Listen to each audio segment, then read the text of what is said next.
Welcome to study point. सभी लोग एक बार थम्स अप करेंगे कि ऑडियो वीडियो क्लियर है या नहीं।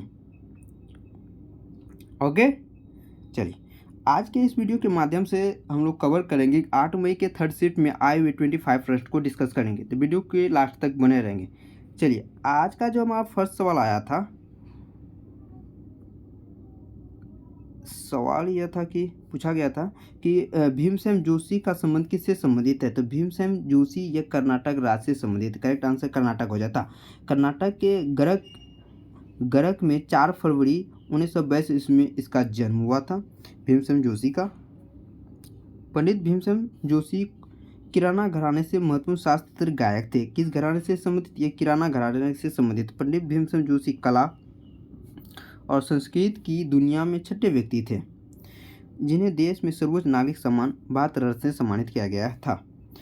1972 ईस्वी में इसे पद्मश्री और 1976 में संगीत नाटक अकादमी अवार्ड मिला गया था और 1950 में पद्म विभूषण, 1999 ईस्वी में पद्म विभूषण और 2002 में महाराष्ट्र भूषण और 2003 में केरला सरकार द्वारा स्वाति संगीता पुरस्कार और 2005 में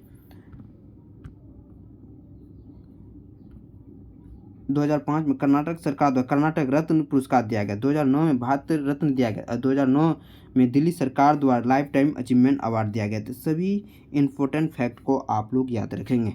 नेक्स्ट सवाल की ओर बढ़ जाते हैं। नेक्स्ट सवाल हमारा पूछा गया था, नेक्स्ट सवाल हमारा है कि 2011 के जनगणना में सबसे अधिक साक्षरता दर किस राज्य का है। तो सबसे अधिक साक्षरता दर केरल राज्य का और सबसे कम साक्षरता दर बिहार का हो जाएगा। देखिए, भारत के राज्यों में केरल की जो साक्षरता दर है यह 19.4% के साथ साक्षरता दर सबसे अधिक है। 2011 की जनगणना से छिपी भारत का सबसे अधिक साक्षरता जिला वाला राज्य है। सेरछिपी भारत के मिजोरम राज्य का एक शहर है। वहीं बिहार जो है, बिहार सबसे कम साक्षरता दर वाला राज्य हो जाएंगे, जहां की साक्षरता दर कितने 61.8% बिहार की साक्षरता दर है। इसको भी आप लोग ध्यान में रखेंगे। नेक्स्ट सवाल देख लेते हैं। नेक्स्ट सवाल हमारा आया था, नेक्स्ट सवाल आता है ब्लैक बक राष्ट्र उद्यान किस राज्य में स्थित है। ब्लैक बक राष्ट्र उद्यान किस राज्य में स्थित है? यह गुजरात राज्य में स्थित। करेक्ट आंसर गुजरात हो जाता है। Black buck national park Bharat के गुजरात राज्य में स्थित है। गुजरात के भावनगर जिले में स्थित Bhavnagar black buck national park Gujarat के लोकप्रिय है, सबसे अधिक देखे जाने वाले राष्ट्र उद्यानों में से एक है। गुजरात के से संबंधित महत्वपूर्ण राष्ट्र उद्यान को देख लेते हैं एक बार। जैसे गिर राष्ट्र उद्यान, यह गुजरात में ही स्थित है। ब्लैक बक राष्ट्र उद्यान, यह भी गुजरात में स्थित है। वसुंधरा राष्ट्र उद्यान, यह भी कहाँ है? गुजरात में है। सभी तीनों पॉइंट को आप लोग ध्यान में रखेंगे। नेक्स्ट सवाल की ओर बढ़ जाते हैं। नेक्स्ट सवाल हमारा आया था, पूछा गया दिल्ली उच्च न्यायालय की स्थापना कब की गई थी। तो दिल्ली उच्च न्यायालय की स्थापना 31 अक्टूबर 1966 ईस्वी में की गई थी। कब की? 31 अक्टूबर 1966 में दिल्ली उच्च न्यायालय की स्थापना की गई थी। दिल्ली उच्च न्यायालय की स्थापना 31 अक्टूबर 1966 ईस्वी में दिल्ली उच्च न्यायालय की स्थापना अधिनियम कब का था? 1966 ईस्वी के माध्यम से 4 न्यायाधीश, जैसे मुख्य न्यायाधीश AKS हेगड़े, न्यायमूर्ति ID दुआ और न्यायमूर्ति HR के साथ इसकी स्थापना की गई थी। ध्यान में रखें कब की गई थी? 31 अक्टूबर 1966 ईस्वी में।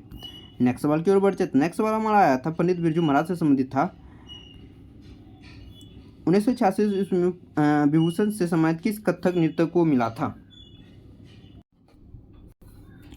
1966 ईस्वी में पद्म विभूषण से किसे मिला था? तो यह पंडित बिरजू महाराज को जो है 1966 ईस्वी में पद्म विभूषण से सम्मानित किया गया था। 1966 ईस्वी में पद्म विभूषण से सम्मानित बिरजू महाराज ने उमराव जान, डेड इसिकिया, बाजीराव मस्तानी सहित कई बॉलीवुड फिल्मों में इन्होंने नृत्य कोरियोग्राफर किया था। उन्हें पद्म विभूषण के अलावा संगीत नाटक अकादमी से भी पुरस्कार से सम्मानित किया गया है। इन्हें कालिदास सम्मान से भी सम्मानित किया गया है। इन्हें कालिदास सम्मान भी मिल चुका है। किसको? पंडित बिरजू महाराज को। ध्यान में रखेंगे। नेक्स्ट सवाल देख लेते हैं। नेक्स्ट सवाल हमारा आया था, करंट से सवाल था। करंट से सवाल यह था कि ICC महिला विश्व कप 2022 का आयोजन कहाँ किया गया था। तो इसका आयोजन यह न्यूजीलैंड में किया है। करेक्ट आंसर न्यूजीलैंड हो जाता। 2022 में ICC महिला क्रिकेट विश्व कप का आयोजन 12वां संस्करण था, जो मार्च अप्रैल 2022 के बीच न्यूजीलैंड में आयोजित किया गया था। इसका 12वां संस्करण था। विजेता ऑस्ट्रेलिया रहे थे, उपविजेता न्यूजीलैंड रहा था, उपविजेता इंग्लैंड रहा था। उपविजेता कौन था? इंग्लैंड था। ऑस्ट्रेलिया विजेता रहा था। 12वां संस्करण था। खेला कहाँ गया था? न्यूजीलैंड में खेला गया था। नेक्स्ट सवाल की ओर देख ले। नेक्स्ट सवाल हमारा आया था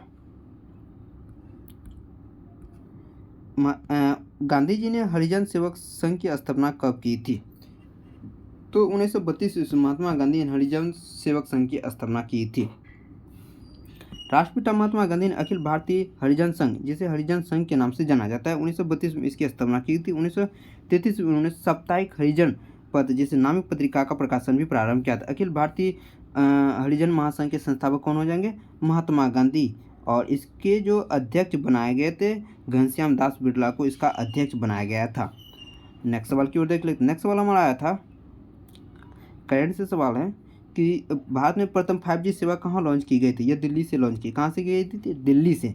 प्रधानमंत्री नरेंद्र मोदी ने 1 अक्टूबर 2022 को 5G सर्विसेज को लॉन्च किया है। प्रधानमंत्री नरेंद्र मोदी दिल्ली के प्रगति मैदान से 13 शहरों के लिए 5G सेवा की शुरुआत की। यह पहले चरण की शुरुआत थी। नेक्स्ट सवाल की ओर देख लेते। नेक्स्ट सवाल हमारा आया था,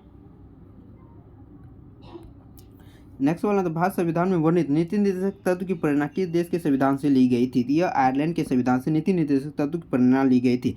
भारत संविधान में वर्णित नीति निर्देशक तत्व की प्रेरणा आयरलैंड के से ली गई थी। राज्य के नीति निर्देशक तत्व जनजातिक संवैधानिक विकास में न्यूनतम तत्व है, सबसे पहले आयरलैंड के संविधान से में लागू किए गए थे। यह तत्व संविधान के विकास के साथ ही विकसित हुई है। इन तत्वों का कार्य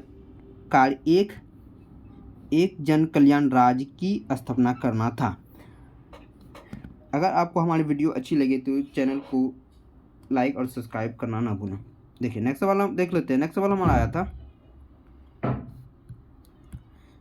नेक्स्ट सवाल हमारा कि मुगलों के द्वारा बसाया गया पहला नियोजित शहर का क्या नाम था? तो मुगलों के द्वारा बसाया गया पहले नियोजित शहर का नाम था फतेहपुर सीकरी।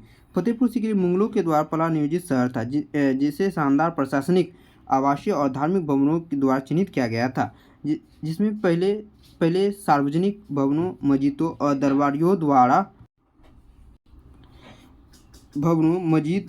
सैन्य, राजा और सेवकों के एक पूरे शहर के रहने के क्षेत्र में शामिल किया गया था। ध्यान में रखेंगे। नेक्स्ट सवाल देख लेते हैं। पूछा गया था कि जो है इनमें से कौन सी किताब रविन्द्रनाथ टैगोर के द्वारा नहीं लिखी गई थी? तो हम बता दें कि रविन्द्रनाथ टैगोर की जो किताबें निम्नलिखित जो है यह सभी है। चेखुल बली यह रविन्द्रनाथ टैगोर के द्वारा लिखी गई थी। नौका डुब्बी यह रविन्द्रनाथ टैगोर के द्वारा लिखा। घोड़ा यह भी रविन्द्रनाथ टैगोर। घर बेरे यह भी। चतुरंग यह भी उसी की किताब है। जोगाजोग शेर कविता, हंग्री स्टोन्स, काबुली वाला और गीतांजलि यह सभी किसकी किताबें हैं? यह सभी रविन्द्रनाथ टैगोर की किताबें हैं। और कौन नहीं था ऑप्शन में देख लेंगे एक बार।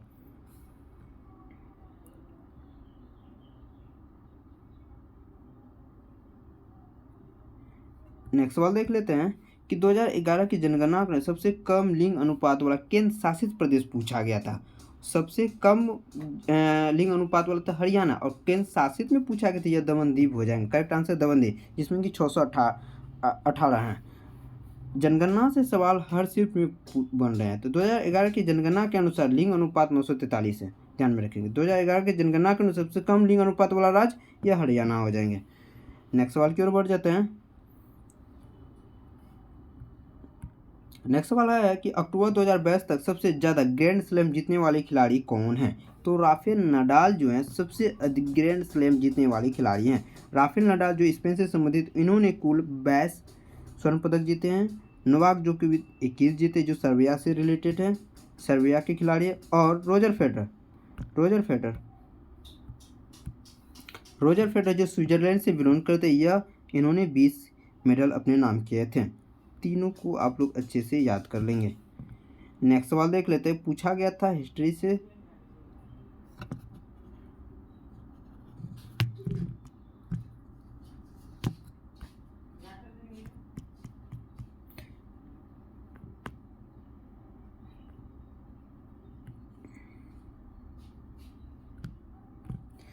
सवाल पूछा गया था कि खिजली वंश का संस्थापक कौन था? तो खिजली वंश का संस्थापक जलालुद्दीन फिरोज शाह खिजली हो जाएंगे। करेक्ट आंसर जलालुद्दीन फिरोज खिलजी, जिन्होंने जो है 1290 से 1296 में शासन किया था। खिजली वंश का संस्थापक था यह कौन? जलालुद्दीन खिलजी। दिल्ली में खिलजी सुल्तानों में अलाउद्दीन खिलजी जो 1296 से लेकर 1300 में सबसे प्रसिद्ध और योगी शासक माना जाता है।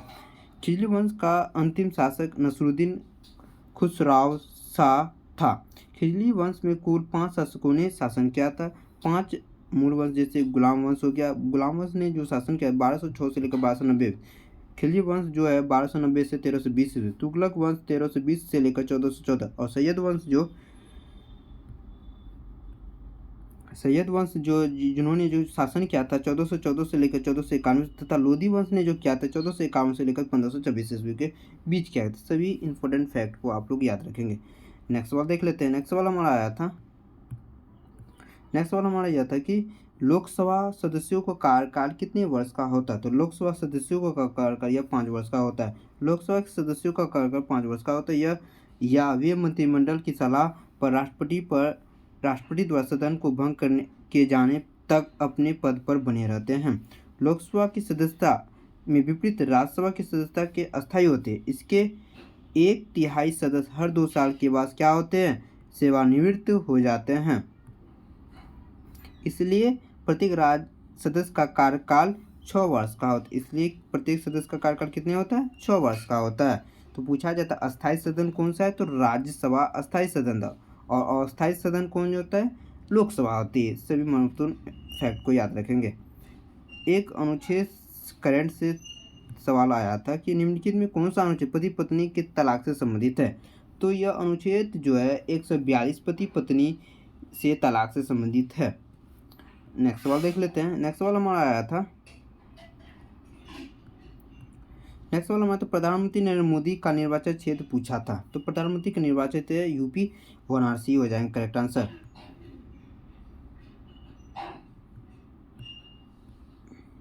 नरेंद्र दामोदर दास मोदी का जन्म जो हुआ था 17 सितंबर 1950 ईस्वी में हुआ था। एक भारतीय राजनेता थे जो 2014 में 14वें क्रम के प्रधानमंत्री थे।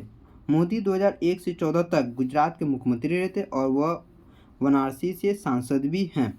इस बात को भी ध्यान में रखेंगे। नेक्स्ट सवाल देख लेते हैं। इसमें पूछा गया था कुतुबुद्दीन ऐबक का शासनकाल पूछा था। कुतुबुद्दीन ऐबक का शासनकाल क्या रहा था? तो यह 1206 से लेकर 1210 ईस्वी में कुतुबुद्दीन ऐबक ने शासन किया था। कुतुबुद्दीन ऐबक का राजरोहण जो हुआ था 1206 ईस्वी में हुआ था। वह गुलाम वंश की स्थापना की थी। इसको बाद में तुर्की राजवंश का संस्थापक भी माना जाता है। वह दिल्ली का प्रथम तुर्क शासक था। दिल्ली का प्रथम तुर्क शासक कौन था? तो यह कुतुबुद्दीन ऐबक है। इन्होंने कब तक शासन किया? 1206 से लेकर 1210 के बीच किया गया था। ध्यान में रखेंगे। अगर आपको हमारी वीडियो अच्छी लगी तो चैनल को सब्सक्राइब और लाइक करना ना भूलें। Thank you watching for this video.